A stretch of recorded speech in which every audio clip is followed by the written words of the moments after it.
በስመ አብ ወወልድ ወመንፈስ ቅዱስ አሐዱ አምላክ አሜን። ሰላም እግዚአብሔር ይብዛሕኩም ንዘለለድህርን ተከታተልቲ ከመሓደርኩም እግዚአብሔር ይመስገን ድሓኒ ሽሎምን ከም ፍቃድ አምላክ መንፈሳዊ ትሕዝቶት ዘምጽእ ዘለኩም ሸር ሰብስክራይብ ላይክ ነበርኩም ተባብዕኑ ምትባዕኩም አይፈለኒ ክብራተይ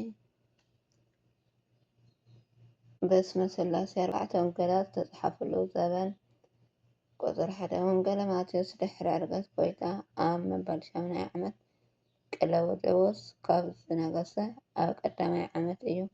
ወንጌለ ማርቆስ ድሕሪ ዕርገት ጎይታ ኣብ 12 ዓመት ቀለውዴዎስ ካብ ዝነገሰ ኣብ 4ይ ዓመት እዩ። ወንጌለ ሉቃስ ድሕሪ ዕርገት ጎይታ ኣብ መበል 22 ዓመት ቀለውዴዎስ ቄሳር ኣብ ዝነገሰሉ ኣብ መበል 14 ዓመት እዩ። ወንጌለ ዮሃንስ ድሕሪ ዕርገት ጎይታ ካብ 30 ክሳብ 35 ኖሮን ቄሳር ኣብ ዝነገሰ ኣብ 7ይ ዓመት እዩ።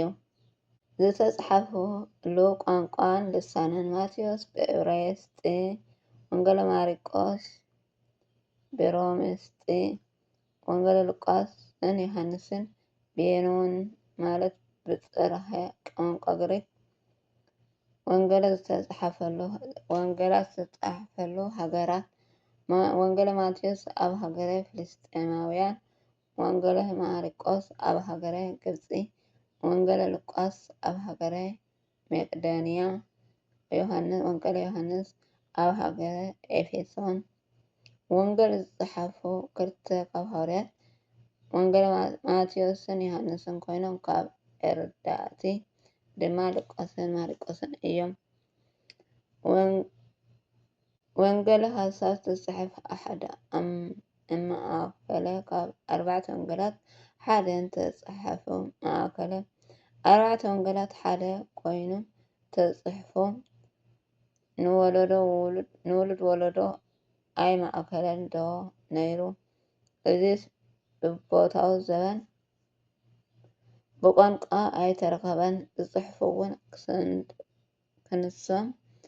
ዝፅሑፉ ክንሶም 4 ወንጌላት ሓደ ዓይነት ኮይኑ ዝተረኸበ ናይ እግዚአብሔር ነገር ናይ መንፈስ ቅዱስ ምስጢር ከም ዝኾነ ምእንቲ ክፍለጥ እዩ። ከምኡ ዝኾነ ወንጌል ብሂል ብልሳን ጽርዓ ወተርጎሙ ስብከት ወንጌል ማለት ቋንቋ ግሪክ ክኸውን ከሎ ትርጉም ብስራት ማለት እዩ። ትርጉሙ ብስራት ማለት እዩ። ከመይ ክርስቶስ ወልድ እግዚአብሔር ከም ዝነገሰ ዲያብሎስ ከም ዝተሰዓረ ሞት ስጋን ሞተ ነፍስን ከም ዝጠፍእ ስለ ተበሰረ እዩ። ዮሃንስ ምዕራፍ 12:31 ዕብራውያን 22:14-16 አሜን። ቃል ሕይወት ይስማዕና ጥቕምን ጣዕምን ተዘርዳእና ክንደይ ኮን ጥዑም ነይሩ። ደቂ ሰባት ከዓ ብባህርያን ጥቕምን ጣዕምን ዘለዎ ነገር እንዲና ንፈልጡ። ቤተ ክርስቲያን ከዓ ኩሉ ግዜ ናይ ጸሎት፣ ናይ ጾም፣ ናይ ምስጋና፣ ናይ መንፈሳዊ ምልምማድን ጥቕሚ ካብዚ ምድሪ ኣብ ሰማይ ከም ዝኾነ እዩ ትምህርቱ። ቀዳማይ ጢሞቴዎስ ምዕራፍ 4:8 ናይ ብሓቂ ሕጊ ኣምላክ ምስ ተፈጸመ ኣብዚ ምድሪ እቲ ስጋና ናይ መወዳእታ ትደልዮ ሰላምን ሓጎስን ቅሳነት ከም ዘሎ ኣብ ሰማይ ድማ ናይ ዘለኣለም ሓጎስን ደስታን ከም ዘሎ እዩ ትነግረና። ባርከት ነስተውዕቱ መንፈሳዊ ህይወት ምንም ጥቕሚ ዘይብሉ ዝመስለና ካብ ቃል ዝዓበየ ዘየለም እሞ መንፈሳዊ ልምምድ ግን ንኩሉ እዩ ዝጠቅም ኣብዚ ምድሪ ኣብ ትመጽእ ዓለም ይብለና ሐዋርያ ቅዱስ ጳውሎስ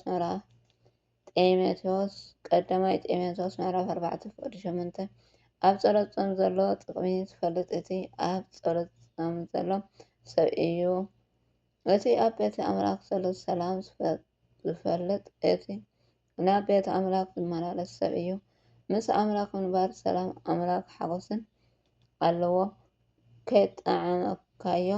ከይጠዓምካዮ ግን ኣይትፈልጥን። ኣብ ዓለም እቲ ዝመረረ ደኣ ሞት እንድዩ። ክርስቶስ ግን ሞት ማለት ህይወት እዩ። ምስ ክርስቲያን ግን ሞት ማለት ህይወት እዩ። ምስ ክርስቶስ ንዘላለም ንምንባር ሃገር ምልዋጥ እዩ። እዚ ግን ከም በዓል ሐዋርያ ቅዱስ ጳውሎስ ጣዕሙ ክርስቶስ ዝተናገሩ ዝተረድኦ ክርስቲያን እዩ። ፊልጶስኦም ምዕራፍ 1:21-23 እቶም ሓቀኛታት ክርስቲያን ንሞት ይዝምሩሉ እምበር ኣየልቅሱን እዮም። ቀዳማይ ቆሮንጦስ ምዕራፍ 15:55 ባርከስ ሓቀኛ ክርስቶስ ስእነት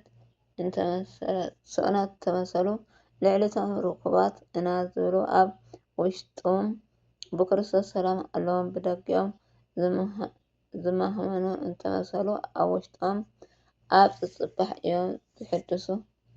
ሓቀኛታት ክርስቲያን ብውሽጢ እዮም ዝነብሩ። ኣብየት እዚ ጥቕሚ እዚ እንተዘርድአና ማዕረ ክንደይኮን ጸሎት ጊዜስ እናንበብ ዘለና ኣብ ጸሎት ነዊሕ ግዜ መገበርና ይመስለኩም? እዚ ጥቕሚ እዚ እንተዘርድአና ማዕረ ክንደይኮን ኣብ ቤት ውዕልና መሓደርና ይመስለኩም? በኣርከስ ጥቕሙ ክርድአና ንጣዕሚ ኣምላክ ጥዑም እዩ እሞ ንዝተማቀረ ሓወይ ጸሎት ጥዑም እዩ። ቃል ምንባብ ጥዑም እዩ። ጾም ጥዑም እዩ። ሓውካ ምፍቃር ጥዑም እዩ። ትሕትና ምግባር ጥዑም እዩ። ምስ መንፈሳውያን የሕዋት ጉባኤታት ምስታፍ ጥዑም እዩ። እሞ ስለዚ መዓልታዊ ደኣ ንጣዕሞ። ኣሜን ኣሜን። ስለ ቃል ባለቤት እግዚአብሔር ኣምላክ ዝከበረን ዝተመስገነን ይሁን። ብጣዕሚ ደስ ዝብል ቃል ኣምላክ እዩ። ካብኡ ክንገብር እግዚአብሔር ኣምላክ ዓይኒ ልቦናና ይክፈተልና። ኣሜን።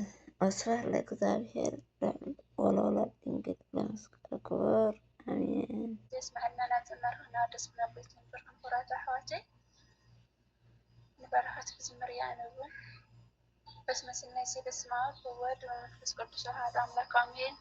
በአጋዕዝተ ዓለም ሥላሴ አሜን። በደዌ ድንግል ማርያም ተማኅፀነት ክዝምር እያ ሓቢርና ንዘምር።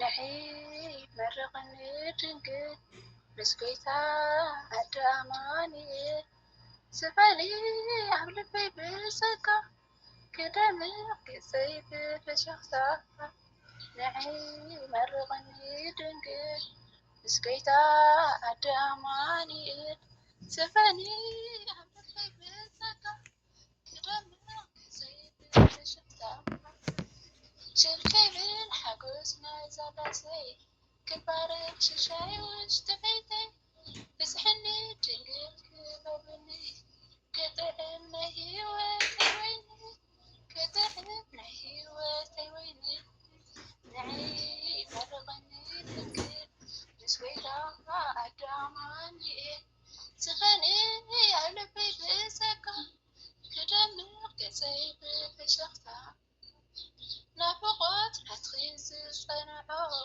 ዝልበይ ሰላም ክብፅሐዮ ዘርግሒ ኣእዳውኺ ብፍቕሪ ይነስነስ ዕምበባ ናይ ክብሪ ይነስነስ ዕምበባ ናይ ክብሪ ንዒ መረቐኒ ድንግል ምስ ጐይታ ኣደ ኣማኑኤል ስፈኒ ኣብ ልበይ ብጸጋ ክደምቕ ገጸይ ብፍሽኽታ ድግስዩ ተገይሩ ኣብ ቤተይ ረኣይካዮ ጓደነይ ቀምሸይ ኣክሊለይ ክጽብቕ ንዕባ ናይ ህይወተይ መቕረዝ ንዕባ ናይ ህይወተይ መቕረዝ ንዒ መረቐኒ ድንግል ምስ ጐይታ ኣደ ኣማኑኤል ስፈኒ ኣብ ልበይ ብጸጋ ክደምቕ ገጸይ ብፍሽኽታ ራእየይ ኮይኑ ንክርኢ ድኻመይ ክረክብ መዕረፊ ሃለዊ ኣብ ልበይ ብምልኣት ኣርትዒ ናይ ውሽጠይ ሓሳባት ኣርትዒ ናይ ውሽጠይ ሓሳባት ንዒ መረቐኒ ድንግል ምስ ጌታ ኣደ ኣማኑኤል سفني قبل بيبي زكا كدمق كزيب في الشختا سرتيو تنسني سدستا حاجوز يدميقو عللتا نسخي مهلا خنديو فتوتي سلامي بزحو فتوتي سلامي بزحو نعي مرغني دنقي بسبيتا عد أماني سفني أهل بيبي زكا قدام كزيب في الشختا أمين أمين أمين سلا مزمورنا مزمور بعدش الإكزابير تمسكنا يكون وسبحان الإكزابير ولا لا تتنقل ولا مسكال كبر أمين